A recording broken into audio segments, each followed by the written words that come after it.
என் உயிரிலும் மேலான ஜோதிட ஆன்மீக பெருமக்கள் அனைவருக்கும் ராமநாதபுரத்திலிருந்து டாக்டர் ஆர் தனசேகரனின் அன்பான வணக்கங்கள். இந்த அற்புதமான தருணத்துல இந்த வள்ளிடி ஜோதிடம் யூடியூப்பை பார்த்து கொண்டிருக்கக்கூடிய என் இனிய தமிழ் நெஞ்சங்களே, உங்கள் அனைவருடைய இல்லங்களிலும் மகிழ்ச்சியும் சந்தோஷமும் பெருகட்டும், அன்பும் ஆனந்தமும் நிலைத்திருக்கட்டும்.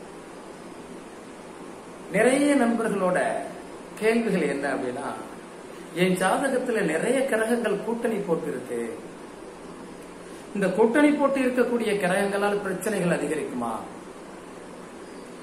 இந்த கூட்டணி கிரகங்களால் எனக்கு என்னென்ன பிரச்சனைகள் எல்லாம் வரும் ஐயா அப்படின்னு நிறைய கேட்பாங்க. சனி, சூரியன், ராகு, செவ்வாய் இதுவெல்லாம் கூட்டணி போட்டு இருக்கிறது. இங்கே நம் ஜாதகத்தை நாம் பார்க்கிற போது ஜாதகத்தில இவ்வளவு கிரகங்கள் கூட்டணிகளாக இருக்கிற போது நமக்கு பெரிய பிரச்சனைகளை தந்து விடுமா? இந்த கோச்சாரத்தால என்ன பிரச்சனை வரப்போகுது? ராகு கேது பயிற்சி இருக்கு, குரு பயிற்சி இருக்கு, சனி பயிற்சி இருக்கு, இதுவெல்லாம் நம்ம எப்படி வழிநடத்த போகிறது? நிறைய கேள்விகள் நமக்கு இருக்கு. இந்த குரு பயிற்சி, ராகு கேது பயிற்சிகளை விட நாம் உண்மையாக நேசிக்க வேண்டியது, சரியாக பார்த்து கொள்ள வேண்டியது, நம் ஜாதகத்துல இருக்கக்கூடிய நிலைப்பாடுல இந்த இத்தனை கிரகங்கள் கூட்டணி போட்டு இருக்கிறதே, இது சுபத்தன்மையோடு இருக்கிறதா, பாபத்தன்மையோடு இருக்கிறதா, எந்த இடத்துல இந்த கிரகங்கள் கூட்டணி போட்டு இருக்கு, நிறைய விஷயங்களை அதுல ஆய்வு பண்ணணும். சாதாரணமா சொல்லிட முடியாது. திருமணமே நடக்கல, குழந்தை பாக்கியமே கிடைக்கல, போராட்டமான வாழ்க்கையா இருக்கேன், நான் குலதெய்வமே கும்பிடல, முருகனை கும்பிடுறேன். பாத்தீங்களா, அது தமிழ் கடவுள் முருகன்கிறதுல மாற்றம் இல்லாத ஒரு நிலைப்பாடு நமக்கு இருக்கு. எந்த சாமி வேணாலும் நான் போயிட்டேன், ஆனா நான் முருகனை மட்டும் கும்பிடுவேன். அதுதானே உலகம் முழுவதும் தமிழ் மக்கள் கும்பிடக்கூடிய தமிழ் கடவுளாக எம்பெருமான் தமிழ் முருகப்பெருமானை நாம் கும்பிடுகிறோம். குலதெய்வத்தை மறந்தவர்கள் கூட முருகன்ட்ட தான் போய் சரணடைகிறோம்.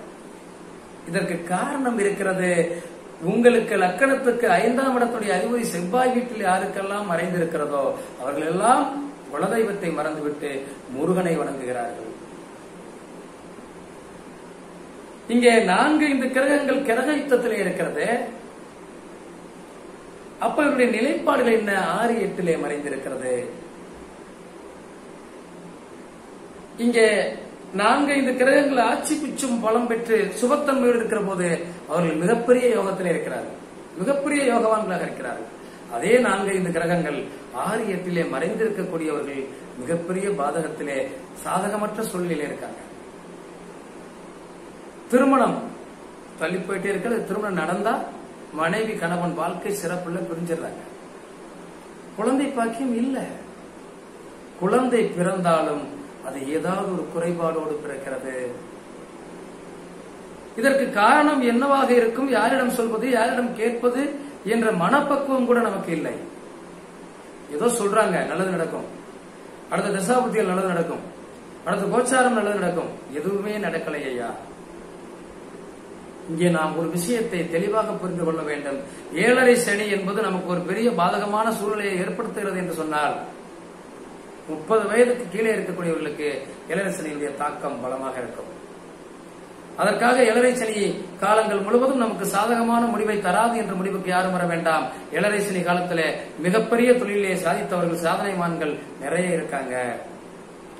7.5 சனி காலங்களில திருமண காரியங்கள் நிறைய பேருக்கு நல்லவிதமாகவே நடந்திருக்கு.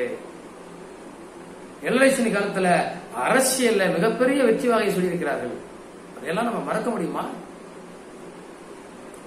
அங்கே நீங்கள் ராகுகேது பயிற்சியையும் குரு பயிற்சிக்கும் சனி பயிற்சிக்கும் முக்கியத்துவம் கொடுத்துக் கொண்டிருப்பதை விட உங்க பூர்வ புண்ணியத்துடைய ஜாதகத்திற்கு முக்கியத்துவம் கொடுங்கள்.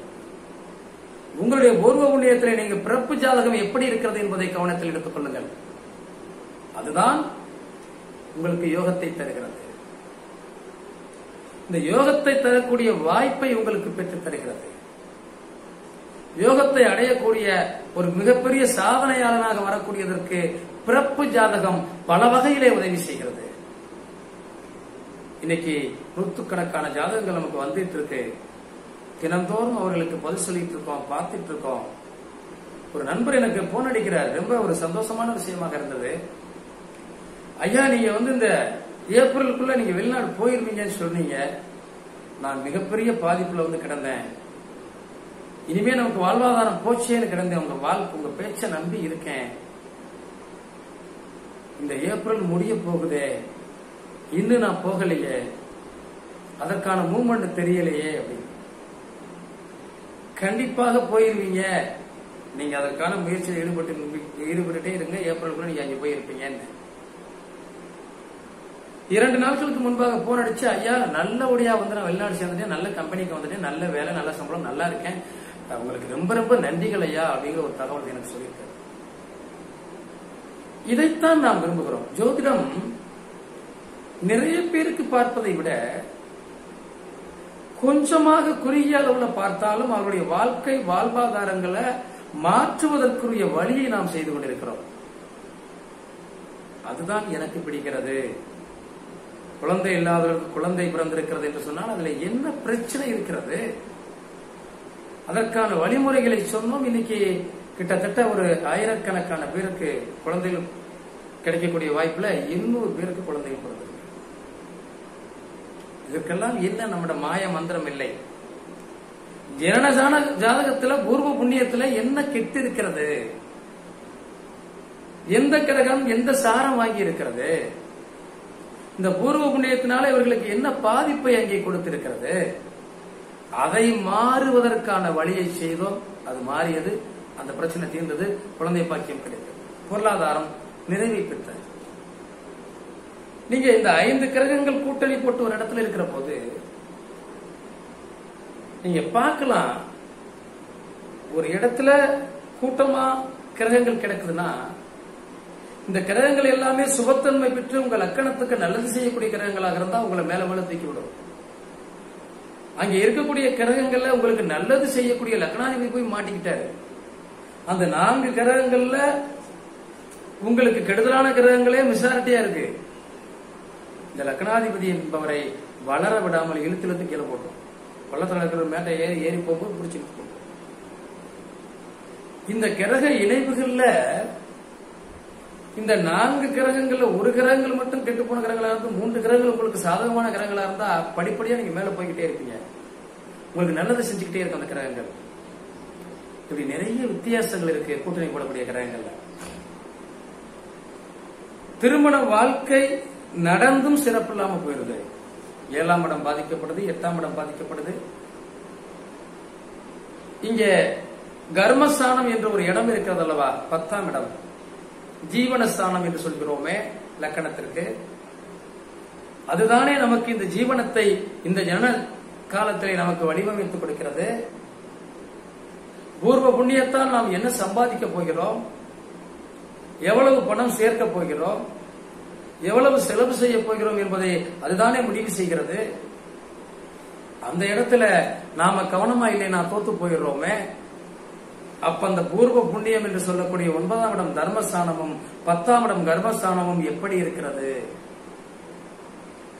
நீ தர்மகாரியம் செய்யக்கூடிய மனிதனாக இருக்கிறாயா, இது ஒரு அப்பா ஒரு தாத்தா காலங்களில் பூர்வ புண்ணியத்திலே தர்மம் செய்தார்களா என்பதை 9ஆம் இடமும் அதனுடைய குடும்பம் எப்படி இருந்தது, 9க்கு 10ஆம் இடம் தான் நம்ம அப்பாவுடைய குடும்பம் எப்படி இருந்தது. அந்த அப்பாவுடைய குடும்பம் இருந்த சூழ்நிலையை பொறுத்துத்தான் இந்த காலத்தில் நமக்கு ஜீவனஸ்தானம் அமைகிறது. 10ஆம் இடத்துடைய பலத்தை பொறுத்துத்தான் நம்ம அப்பாவுடைய அப்பா காலங்களில் நமக்கு புண்ணியம் செஞ்சிருக்காங்க. அதை வச்சு நாம இப்போ சிறப்பா வாழ்றோம். நம்முடைய ஜீவனஸ்தானம் நல்லா இருக்கு, பொருளாதாரம் நல்லா இருக்கு, தொழில் நல்லா இருக்கு, வாழ்க்கை நல்லா இருக்குங்கிறத முடிவு செய்த. அப்ப இந்த 10ஆம் இடத்துடைய பலத்தை நாம் புரிந்து கொள்ள வேண்டியிருக்கிறோமே. எவ்வளவு பிரச்சனைகளை சந்தித்து இருக்கிறோம் பாருங்கள் நண்பர்களே. அப்ப கிரகங்கள் கூட்டணி போடுவது மட்டும் வாழ்க்கை அல்ல, கோச்சார கிரகங்கள் செய்வது மட்டும் வாழ்க்கை அல்ல. சனியினுடைய கோச்சாரம் 7.5 சனி காலங்களாக இருந்தாலும் சரி, குருவுடைய கோச்சார காலங்களாக இருந்தாலும் சரி, ராகு கேதுக்குடைய கோச்சாரக்காரங்களாக இருந்தாலும் சரி, உங்களுடைய ஜாதகம் ஜனன ஜாதகம் நீ இதை அடைவா என்று நினைத்தால் நிச்சயமாக அடைந்தீர்கள். இவைகள் எல்லாம் மிகப்பெரிய தடையை நமக்கு செய்யாது என்பதை மனதிலே வைத்துக் கொண்டு செயல்பட்டோம்னா வெற்றி பெற்றுவோம். அப்ப நம்ம பிறப்பு ஜாதகத்துல என்ன குறை இருக்கோ அதை சரி பண்ணா வெற்றி பெறுவோம். பிறப்பு ஜாதகத்துல என்ன பிரச்சனை இருக்கிறது, பூர்வ புண்ணியம் எப்படி கெட்டு போய் இருக்கிறது, திருமணம் நடக்கல, நடந்தா குழந்தை இல்ல, அல்லது பொருளாதாரத்துல சிறப்பு இல்ல, வாழ்க்கையில இனிமை இல்ல, இதுக்கு என்ன காரணம்? லக்கணம் என்ன புள்ளி வாங்கி இருக்கிறது, லக்னாதிபதி எப்படி இருக்கிறார், ஒரு இடங்கள் இருக்கிறது, 12 கட்டங்களிலே கிரகங்கள் ஏறி நிற்கிறார்கள். அப்ப கிரகங்கள் தானே சொல்றாங்கன்னு சொல்றதை விட அந்த இடம் எப்படி இருக்கிறது, ஒரு இடத்துல ஒரு கிரகங்கள் போய் அமர்ந்திருக்கிற போது அந்த இடம் கொடுத்த கிரகம் எப்படி இருக்கிறது, இதை வைத்துத்தானே நம்முடைய வாழ்க்கை வாழ்வாதாரம் சென்று கொண்டிருக்கிறது. இதையெல்லாம் சரியாக பார்த்தோம்னா வாழ்க்கையில ஜெயிச்சிடலாம். அப்படித்தான் நான் ஜாதகம் பார்க்கிறேன். நூற்றுக்கணக்கான ஜாதகங்கள் வெளிநாடுகளிலிருந்து வெளியூரிலிருந்து நிறைய வந்துட்டு இருக்கு. அவர்களுக்கு நான் சொல்வதெல்லாம் இதுதான், நீங்கள் கோச்சாரத்தை பற்றி கவலைப்படாதீர்கள். உங்கள் பூர்வ புண்ணியத்திலே இவ்வளவு பிரச்சனை இருக்குது, இதை சரி செய்ய மாறி, இன்னென்ன வழிபாடுகள் செய்ய மாறி, இந்த தெய்வங்களை புடிச்சுக்கோங்க மாறி, ஏற்றங்கள் வந்ததா இல்லையா, அவர்கள் வாழ்க்கை இனித்ததா இல்லையா, அதுதான் எனக்கு தேவை. நான் என்னோட ஆபீஸ்ல நான் சொல்றது அப்படிதான். நான் 50 பேருக்கு ஒரு நாளைக்கு பார்க்கணுங்கிற ஆசை இல்ல, 10 பேருக்கு பார்த்தாலும் அவருடைய பிரச்சனைகள் சரி செய்யப்பட வேண்டும். அதில் தான் நான் வெற்றி பெற்றிருக்கிறேன். அப்படி பாருங்க, வாழ்க்கை சிறக்கும், வாழ்வாதாரம் இனிக்கும். வாழ்த்துக்கள் நண்பர்களே, வாழ்க வளமுடன். கண்டிப்பா இந்த சேனலை பார்த்துட்டு இருக்கவங்க லைக் பண்ணுங்க, கமெண்ட் பண்ணுங்க, ஷேர் பண்ணுங்க, கண்டிப்பா சப்ஸ்கிரைப் பண்ணுங்க. நன்றி நண்பர்களே, வாழ்க வளமுடன்.